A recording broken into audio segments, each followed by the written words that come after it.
Hello everyone केमती अच्छे समस्ते यही वीडियो में मैट्रिक बोर्ड परीक्षार प्रस्तुति भूगोल विषय बा जियोग्राफीर इंपोर्टाट सब्जेक्टिव क्वेश्चन गुड़िक डिस्कसन करवा तुम 4 मार्क 3 मार्क एवं 2 मार्क ठीक अच्छे 3 प्रकार जहाँ जहाँ कि इंपोर्टाट क्वेश्चन अच्छी प्रति चैप्टर मुझे सिलेक्ट करी टोटाल आम 3टा पार्ट रे सबूक कंप्लीट करवा बुझीपार। तो आरंभ करवा आम फर्स्ट देखा आमर एग्जाम पैटर्न कौन रही ऑब्जेक्टिव तो समस्त जाच आम सब्जेक्टिव देखा भूगोल अर्थनीति आस 25 मार्क इतिहास राजनीति विज्ञान 50। तो एबे आम देखा भूगोल अर्थनीति कौन केमती रही ना तुम 4 मार्क 2टा आस पे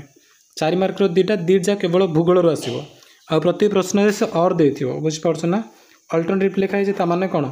और दे माने एटी गोटे क्वेश्चन थी एटी क्वेश्चन थी तुमको जोटा इच्छा तुम से लिख से मिले 4 मार्क ए प्रकार तुम टोटाल 2टा 4 मार्क प्रश्न आसो। देन 3 मार्क 3टी प्रश्न 3 मार्क 3टी प्रश्न मध्यरु तुमर 2टी प्रश्न भूगोलर आउ गोटे तुमर प्रश्न होची अर्थनीतिर ठीक अच्छे। तापर 2 मार्क 4टी प्रश्न 2 मार्क 4टी प्रश्न मध्यरु तुमर अर्थनीतिर 2टा प्रश्न एवं भूगोलर 2टा प्रश्न ए प्रकार टोटाल तुमर सब्जेक्टिव पार्ट केते 25 मार्क है। तो वर्तमान आम जा आमर देखा फर्स्ट संबल तापर धीरे धीरे धीरे स्टार्ट करी करी गोटे गोटे गोटे गोटे देखिए कौन कौन सब इंपोर्टेंट क्वेश्चन अच्छे जहाँ नहीं कि आसी तुम फर्स्ट प्रायोरिटी हूँ मुझे सिलेक्शन क्वेश्चन गुड़िक प्रथम समस्ते पढ़ीदेव सेकेंड कौन कर सेकेंड जदि तुम पाखे टाइम अच्छी तो बाकी जिनस देख जमीक आमर पीवाई को देख सब है पूर्व वर्ष प्रश्न गुड़िक ता सहित आमर परीक्षा दर्पण 2025 जो मिलने कि तुम मानक तो एथि देख बुझीपार आ बाकी जहाँ रहा एक्सट्रा क्वेश्चन से गुड़े तुम पर देख बट फर्स्ट काम है तुम सिलेक्शन क्वेश्चन गुड़िक मुझे जहाँ नहीं आसे गुड़िक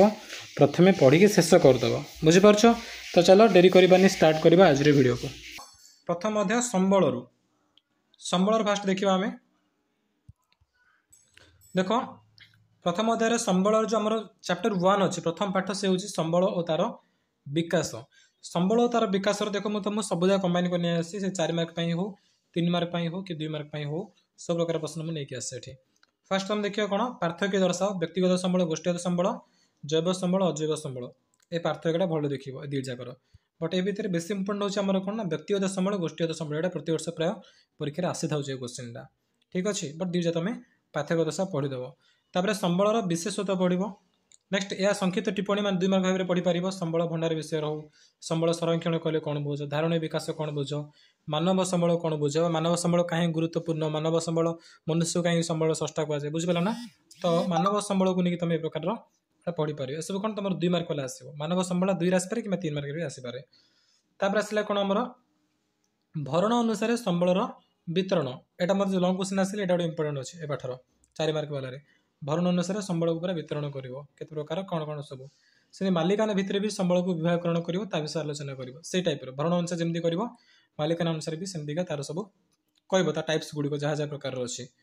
है। तापर भारत में संबल संरक्षण और योजनार विभिन्न प्रक्रिया गुड़िक लेख संबल संरक्षण योजना जहाँ जहाँ प्रक्रिया अच्छे प्रक्रिया गुड़िक लिख यहाँ पढ़। तापर आसला संबल संरक्षण मौलिक उद्देश्य और तार 3टा उपाय मौलिक उद्देश्य न पचारे से पचारदेव कि संबल संरक्षण आवश्यकता एवं 3टी मुख्य उपाय लेख एमती पचारदेव। तो ये तुम कौन चैप्टर 1 माने प्रथम अध्याय जो प्रथम पाठ अच्छी संबल और तार विकास आर्थिक प्रश्न केवल यही पाठर का सब बेसी प्रश्न बाकी आउ कौटा भी ये अधिक प्रश्न ना सब छोट छोट छोट देख तार आसला भूसंबल आम फास्ट क्वेश्चन है भारत में भूसंबल प्रकार भेद लिख है केमती भूसंबल माने बंटन कराई भारत में आउ भारतर चारण एवं गोचर भूमि विषय बस ये 2टा पढ़ मुझे तुमको अधिक देवी भूसंबल तुमको जो टाइम मिलला ताल देखिपार तुम एक्सट्रा रेफरेंस बोली बट जदि ना तो तुम ये 2टा ही पढ़ भूसंबल एत भी इंपोर्टेंट क्वेश्चन ना। तापर आसला मृत्तिका संबल कौन अच्छी फर्स्ट आसला भारतर मरुस्थली मृत्तिकार बंटन एवं विश्लेषण कर एटा इंपोर्टेंट अच्छी एटा है कि मृत्तिका संबल बहुत इंपोर्टेंट अच्छी कौन ना भारतर कौन कहली मरुस्थली मृत्तिकार बंटन एवं विश्लेषण। तापर आसला आमर कौन लैटेराइट मृत्तिकार गठन एवं तार वितरण है मरुस्थली मृत्तिकार पढ़ लैटेराइट मृत्तिका 2टा पढ़ बट बेस्ट इंपोर्टेंट जब कहि से मरुस्थली मृत्तिका। देन आसला मृत्तिका संरक्षण आवश्यकता तथा विभिन्न उपाय आलोचना कर मृत्तिका संरक्षण कहीं कराए जोटा कि आवश्यकता आ किपरि कराए तार उपाय गुड़िक है किपरि कराए विभिन्न उपाय बोले लिख देन आसला कौन मृत्तिका किपरि गठित हुए एमती पचार आ कौन पचारि पार ना भारत में देखा पट्टु मृत्तिकार विवरण दियो है ये दुईटा मध्य पढ़ मृत्तिका किपरि गठित यहाँ पढ़ो ता सहित पट्टु मृत्तिका किपरि तार कौन पट्टु मृत्तिका विषय जहाँ जहाँ तुम जान से विषय भी पढ़ीदेव दुई जाक ओके तो कि आउ कि ना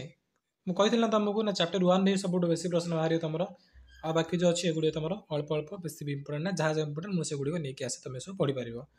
तापर चल आम जामर नेक्स्ट द्वितीय अध्याय आमर कौन अच्छी फास्ट ना द्वितीय अध्याय जोटा कि जैव संबल जैव आमर कौन आस अरण्य आसो वन्यप्राणी आसो तो अरण्य संबल कौन कौन अच्छी क्वेश्चन भारतर मौसुमी अरण्य संबंध आलोचना कर मोस्ट इंपोर्टाट है भारत में अरण्य क्षयर कारण गुड़िक लेख मौसुमी अरण्य विषय पढ़ो अरण्य क्षयर कारण गुड़िक लिख आ पार्थक्य दर्शा देख कौन कौन संरक्षित अरण्य को सुरक्षित अरण्य चिरर्त अरण्य को पर्णमोच अरण्य दिया पार्थक्य पढ़ीदेव ये अरण्य संबल बस से ठीक अच्छे तापर आसला तुम कौन वन्यप्राणी संबल वन्यप्राणी संबल कौन आस वन्यप्राणी संबल कौन कौन क्वेश्चन अच्छी ना फास्ट आसला विपदग्रस्त जाति विपद प्रवण जाति पार्थक्य दर्शाइब से कार्बेट जातीय उद्यान दुधुआ जातीय उद्यान यहाँ विलुप्त जाति विपद संकुल जाति ये तीन जगह कौन पार्थक्य दर्शार आसपार तुम आर लंग क्वेश्चन तुम किसी ना वन्यप्राणी संबल 4 मार्क किसी ना जहाँ 3 मार्क कि 2 मार्क पढ़ो पार्थक्य दर्शा पचार दब से तेणु ये पार्थक्य दर्शा पढ़ो आर जहाँ जहाँ कहले ये पढ़देव समस्ते ठीक अच्छे बास तुम द्वितीय अध्याय केवल एति प्रश्न प्रथम अध्याय बहुत प्रश्न बाहर ठीक अच्छे आपर तुम ना कि जो तृतीय चतुर्थ पंचम षष्ठ सप्तम अष्टम ये 4टा पाठ अच्छी तार मध्य द्वितीय अध्याय परीक्षा का प्रश्न बाहर बेसी आ बड़ बड़ कि अधिक प्रश्न आसबनी द्वितीय अध्याय जमी अल्प प्रश्न बाहर सेमती तृतीय चतुर्थ पंचम सप्तम अष्टम भी ये प्रकार ही प्रश्न आसो ताकू मुझे कौन करी आउ 2टा पाठ नहीं आसवि जोटा कि तृतीय चतुर्थ पंचम गोटे षष्ठ सप्तम अष्टम आउ गोटे पाठ नहीं आसवि है ये प्रकार आउ 2टा पाठ में कौन करा भूगोल सबू सब्जेक्टिव क्वेश्चन आम कंप्लीट करदे।